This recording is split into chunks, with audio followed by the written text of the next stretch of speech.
everyone. Hello. You're welcome to Agelessdiscourse with Pastor Fred and Oluchi Chukwuonu. You see, we have in our last video we started a series that we titled Signs of Immaturity in Marriage. And we said immaturity is not about how long you have stayed together as couples. Of course, some people are 40, 50 years in marriage, and yet you can still see that childish characters. So these are the things we want to look at in this video and see how we can trash them so that our marriage will stay strong. In the previous videos, we discussed other points. Today, we're looking at pride. Yeah. Today, we're looking at pride as one of the signs of immaturity in marriage. Yes. All right. Pride is a thing that God really detects. The Bible said that God will do what? To resist the humble. The pride, yes. And give grace to the humble. Yeah. Now, not just only God, but everybody. Nobody likes a proud person. Any atom of pride displayed anywhere is always resisted by people around you, whether in the office, whether at home, and they even between the couples. Because once you do that, if you look at the other person's face, you discover that no, that's not it. So pride is a thing that we must work against seriously, because sometimes we display this pride without really knowing that we're doing that. And that's why I said that pride is like water and acid. You cannot differentiate them. Yes. But you know them when you test them. You know, this one is acid and this one is water. So by looking at it, it might be difficult for you as a person to discover that you have pride. And that's why I want to talk about the things. When you begin to involve yourself in this kind of things, you know that there's pride in you. Thank you so much. You see, there's something that you said. It's sometimes something that is in there, but you keep seeing it in another person. Just like this video, sometimes you might say, by the time we are done with the discussion, that is, you're talking to my husband. The owner said, it's my wife. In fact, it's a proud, and you fail to see yourself. That's another pride. For the fact that you said he's not talking to you, that is your wife, means you are proud. Yes. Do you get it? Yes. See, when something comes, the first thing is assess it based on you. Yes. This thing that they are saying, where does it concern me? Am I that kind of a person? First of all, assess yourself. And don't assess yourself in your own eyes. Look at it practically the way it is. Assess it based on the things, the facts on the ground. And be able to discover who you are. Yeah. Because we have this attitude in us to first of all point the fingers to others and not to us. And that was the problem with Jesus and the Pharisees in the book of Matthew. All right. It said the Pharisees, they have log of wood or plank in their own eyes, but they will not. They won't see it. But they will see a speck in somebody else's eyes. A tiny thing. They say, remove it from your eyes. Can't you see? Yes. And the person is seeing a log of wood or plank in your own eyes and begin to wonder how you're able to see his own and speck. yes, and don't see your own. That is pride.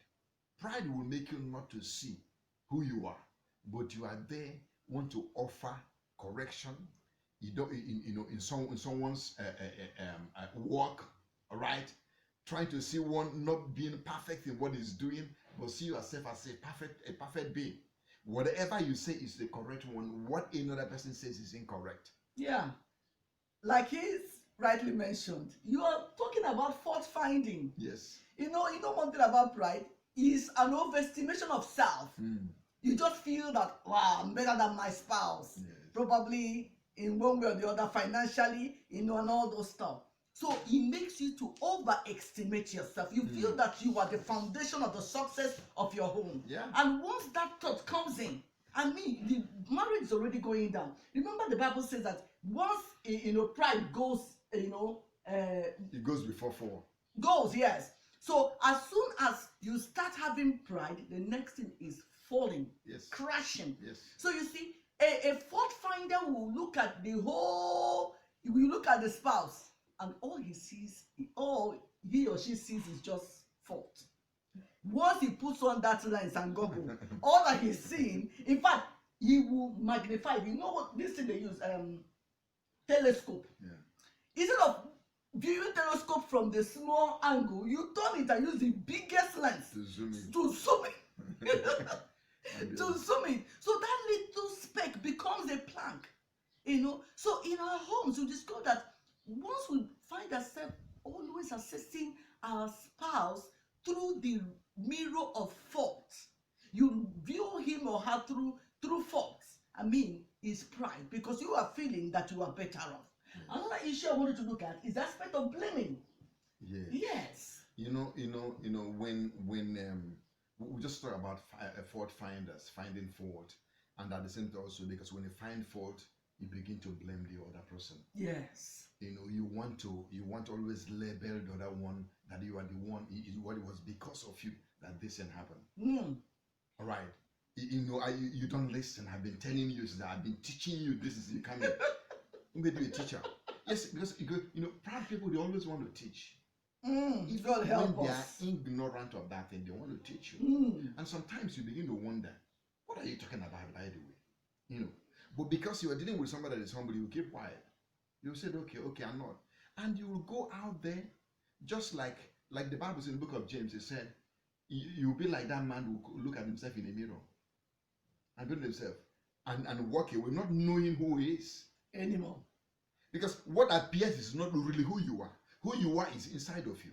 And when we display such ignorance, all right, before people, we think that we are right. It's pride. Because whatever happened, you always want to bring it before your spouse that you are at fault. You always want to blame her. And when you're laying these blames, you only try to bring the person down. Bring it down. And each time you're in a place whereby everyone is not just down there before you, you are not comfortable. Yeah. If you see anyone that stand up, that asks questions, you get agitated. All right. And everything, you always want to tell people that, look, you don't know it. You are the problem here and not me. All right. You are the problem here, not me. And each time you begin to display such things, that's pride. And we must watch it. And only remembered another one now, like the attention seekers. Yes. I mean, because they feel everything is about them. So once you're not paying attention to them, man, there's problem. Yes. Once an issue, if there's a normal disagreement, they won't see it as a natural disagreement. Of course, sometimes there should be. Of course. It's healthy sometimes. In any place. Yes, because people view from different lenses. Of course. But the thing is that they leave the issue and start attacking the personality. You understand? Yes. So they're always on a self-defense. I mean, you're talking to me because they find themselves to be in the center of everything. Do you understand? So anything is that you are attacking them. And because they feel you are attacking them, instead of that issue to be analyzed correctly, they start defending themselves. So you can't have a thorough, conversation with a proud person. Yeah. Yeah, because you will see that you are talking to me and all that. And that is dangerous when you begin to view things from that perspective. Yeah. Because before you know it, you begin to work against your spouse, against the team in the office. Yeah. Why? Because you are beginning to see it that thing is not coming to you, because you are seeking for self-glory. Yes. You want to be seen and no other person. You want the light to beam on you. And because somebody else looks like he knows what the team doing much better. The team needs in that group of work, you feel no. And before you know it, you begin to work against that person. You begin to look for where that person will live. That's the loophole now. Yes. You start looking for a hole inside the loophole. To bring you down and before you know, you begin to speak negatively to somebody. And people begin to wonder, what is the problem? But I don't see this thing you are saying. You say you won't see it. You won't see I it. have seen it. The point is that when somebody begins to tell you that, boy, I'm not seeing what you are seeing. And begin to say, look, watch it. See, your pride and your jealousy is becoming very obvious. Obvious, yes. Yes, because this pride of a thing brings in so many things. Yes. So many things inside. And if you don't watch it, you will go down. You become so notorious that everyone will see you. Now, what happened to Ahithophel? in the Bible. Ahithophel counsel was rejected. And he felt, why should my counsel be rejected? Why shouldn't it be rejected? It must always be from me. Yes, and because it's not from him. What did he do? The Bible said he mounted on his horse and went home and committed suicide. It can be very devastating because once your own sin is rejected, it's a point of humility. Yeah. If your point is rejected or suggestion is rejected, accept it humbly. Humbly, yes. That shows that you're not proud. A proud person wouldn't want that. He said, for what? Why should I? You bring in 5. And it happens at home also that because you feel that your own advice is not taken, then you work against every other person. Yes. No one will succeed. Yes. If I can't succeed, no one will succeed. That is pride. And you are not, as a child of God, expected to act that way. Right? You should build together. Yes. Always accept when you make a mistake. That's the most important. Made a mistake, say yes. Accept I'm sorry. it humbly. Yes. I made a mistake. Another thing again is, in the family, the issue of pride. Sometimes you find that you refuse to accept to be influenced. You have, seen that kind of person that will tell you, look, I cannot, because I'm a man, I am the head of the family. I cannot receive any counsel from my wife. Who is she? You just don't want to be said, that your wife is influencing you, or your husband is influencing you. A proud person refuses to be influenced, and this is very dangerous. And in marriage, because your sense of relationship is really influence. You influence me, and you also influence. Yes, that is it. Because you are not. If you don't need me in the first place, we shouldn't come together. You get it? Yeah. So we need one another, and that is why we come together. So you won't say that, well, I don't need you. And each time you begin to say that I don't need you, that is pride. That's pride. Yeah. We need one another. We need one another's help to succeed. Exactly. We need one another's wisdom to move forward. We need one another's helping hand to stand. I'll pull you up when you are weak. And you can't say that I'm strong always. No. There are times you are weak, and accept it. Look at it. To be when you refuse to accept that you are weak, when you are weak, that is pride. That's pride. When you refuse to accept your mistake when you have made one, that is pride. That's pride. When you refuse to say I'm sorry when you're at fault, then honey, you're pointing to the kokoroko of this message. You see, the ability to say I'm sorry. Yeah. To a proud person to tell you I'm sorry means that, he can't, because he cannot see himself to be at fault. That's the problem. Or coming low to accept to apologize. In fact, if he's the one that is a bit feels that he's a bit humble, will tell you, I am apologizing, but you are the cause. Yes. they wouldn't want to accept it now. Yes, no. They said what I'm saying so that peace can reign. So that peace will reign. So that they won't say that I did not apologize. Yes. Imagine that kind of thing. Once you mention that you are saying sorry for the peace to reign, you're a proud person. Honestly. You're proud. Because a proud person wouldn't want to say, you own up. That is the most dangerous aspect. Somebody said, well, hey, you should have, in that soup, you should have put this in there. He said, I know what I'm doing, my friend. I don't want to cook it. And you wouldn't want to accept that you made a mistake. Yeah. You always want to turn it that way. Just like they said that when a carpenter makes a mistake, that's style. That's style now. That's right.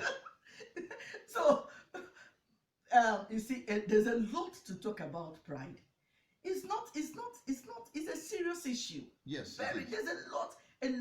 You see, a proud person will not want your help. He wants to come up that I did it by myself. But also indirectly expecting your help because he feels that he deserves your voluntary action. Do you understand? Telling someone, I don't need your help. Of course, I can handle it. But the other way around, yes. You're also feeling that, but why wouldn't you help me? Come and help me. Must I need to tell you? Because you feel too big to ask. To ask. To come and, that's pride. That's pride. And you have forgotten that there is no way in life that you will get up there without help. Yes. Somebody must help you. And some of them will say that, you know who I am today, nobody helped me. Nobody helped And me. each time you begin to mention that thing, that is pride. Because there is no way, and you're a liar too. You're a liar. Yes. Because you cannot get up there without somebody helping you in one way or the other. Nobody ever get there. At all. You can't tell me You are helped. You can't say, well, I'm a president, I use my money. Some people went out to campaign for you. They get it. In that job you are doing, somebody recommended you. Yeah. Look at it. You say, well, nobody helped. Somebody somewhere recommended you. Look at it. Before you get that job, that person didn't just surface, just like a political appointment. Somebody somewhere will tell Mr. President or whosoever that, look, this guy is very good in this job. So don't get there and say, well, nobody helped me. I work my way in. I work my way, I suffer, I make the money. Even the money we are making, somebody helped you to make that money. Yes. You were not there everywhere. Somebody would have helped you to go and talk to somebody about your product. Somebody would have gone on behalf of you to discuss about that product with somebody else. Somewhere, somehow, somebody helped you. So don't stand there and say, well, nobody helped me. Where I am today, I walked my way in there. Which way? Which way? If nobody helped you, then God helped you. Yes. You see, maybe you're that kind of person and said, I don't agree with you. Yes, if you don't agree with me, God helped you. Even the life you are living today, if not God, you will not be alive. Yes, His grace. Let me tell you something. Pride is a dangerous thing. It's a dangerous path to tread on. And that's why we say that when this thing surfaces in marriage, that marriage is heading to rock. It will crumble. Because pride will make you to begin to threaten your spouse and say, I will divorce you. I will divorce you. I know where I pick you from. Who are you when I came to marry you in your house? Yes. I know you are a parent. Yes. In short, the car we are riding today was given by my mom. Your family, they are nothing. They are nothing. They are nothing. All right. Even the wedding, as a man supposed to sponsor it, I sponsored it. Was my money. It was my money. God. Where were you? The house you are living in now is my house. I'm not ashamed. No. I'm not ashamed that you're living in the house of your wife. I built this house myself. That is pride. And such a relationship is going nowhere. In fact, where we are today is because of my parent. How can you be saying that? You're displaying pride. Look at it all over. And the person you are talking to will say, okay, well, today maybe I don't want to eat again. I will dump your money. In fact, this house, I'm not going to live in this house again. Look at it. And then you will know how terrible that house will be for you. And when you keep on saying somebody that I will divorce you, one day you said, okay. And you know you don't mean it. But because of the pride that is in you, you're a proud person. You won't tell the person, oh, I'm sorry. Please, honey, I will change. I won't do it again. You say, any day you try this again, I will send you out of this house. Look at it. Threaten the person. That's pride.